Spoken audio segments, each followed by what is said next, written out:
12,000 15,000 करोड़ के हवाई जहाज में उड़ता है ये नरेंद्र मोदी, खुद 15,000 करोड़ के जहाज में उड़ता है। लेकिन मजदूर जब वापस जा रहे थे अपने मुल्क में तो उनके लिए एक बस का इंतजाम भी नहीं कर पाए। इन चोरों को पहचान लीजिए साथियों, इस बात को हमको समझना पड़ेगा। आज ये कह रहे हैं मेरी बहनों और माताओं को कि 450 रुपए में गैस का सिलेंडर देंगे। अरे बगल में गुजरात में आपकी सरकारें दीजिए ना, कल सुबह से देना चालू करो ना, तुमको कौन रोक रहा है? केंद्र में आपकी सरकार है, अनाउंसमेंट कर दो कि कल सुबह से भारत की तमाम बहनों और माताओं को 450 रुपए में गैस का सिलेंडर मिलेगा। चुनाव आया है तो बहनों की याद आई है और ये बहनों के आत्मसम्मान की बात करते हैं। ये न्यूज चैनल के टीवी के डिबेट में जाके मीडिया के लोगों को ये कहते हैं कि राजस्थान के अंदर महिलाओं के ऊपर बहुत अत्याचार हुआ। गुजरात के अंदर गुजरात की 19 साल की गर्भवती बेटी, उसके ऊपर सामूहिक बलात्कार हुआ। सुनिएगा, गुजरात की 19 साल की बेटी जो प्रेग्नेंट थी, जिसके पेट में बच्चा था, उसके ऊपर सामूहिक बलात्कार हुआ और उसकी आंखों के सामने उसके 12 लोगों को मार दिया और 3 साल की बेटी को भी दीवार के ऊपर पटक कर उसकी हत्या कर दी।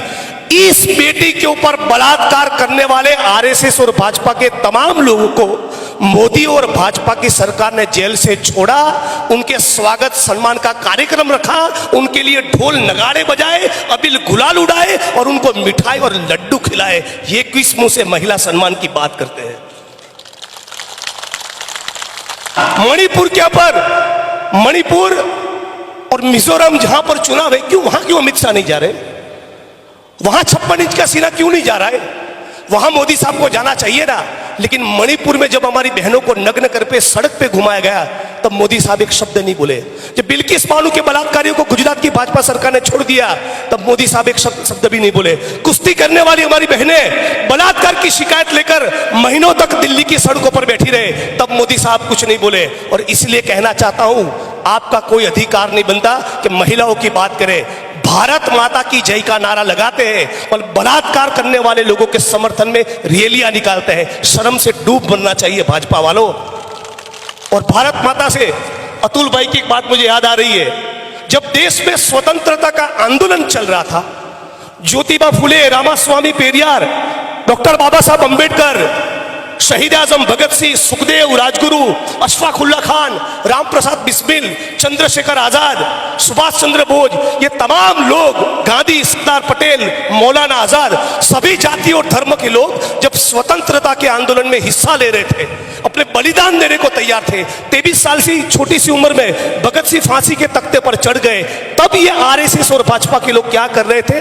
अंग्रेजों की चापलूसी कर रहे थे, अंग्रेजों की मुखबिरी कर रहे थे। भगत सिंह, गांधी, सरदार पटेल और सुभाष चंद्र बोस के साथ गद्दारी कर रहे थे, उनकी खबर अंग्रेजों को पहुंचा रहे थे। हमारे मुल्क के लोग, हमारे ये सारे नेता, कांग्रेस पार्टी के सिपाही छाती पर गोली खाने की तैयारी के साथ वंदे मातरम और भारत माता का जयकारा करते थे। तब ये दलाल और गद्दार आरएसएस के लोग, भाजपा के लोग क्या कर रहे थे?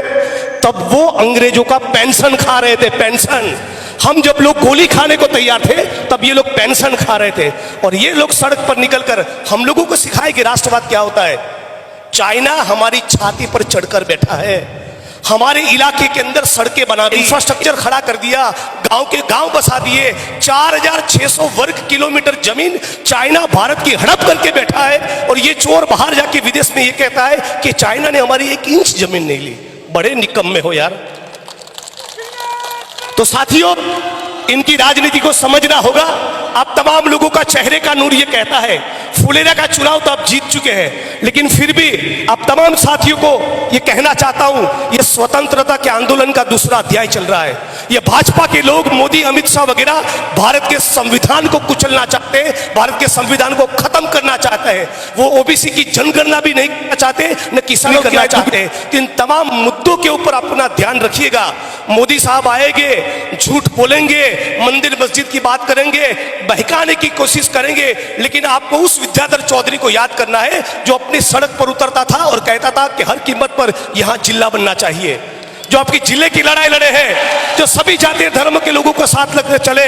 उस विद्याधर चौधरी साहब को भारी मतों से जिताए। इन्हीं शब्दों के साथ मेरी वाणी को विराम देता हूं।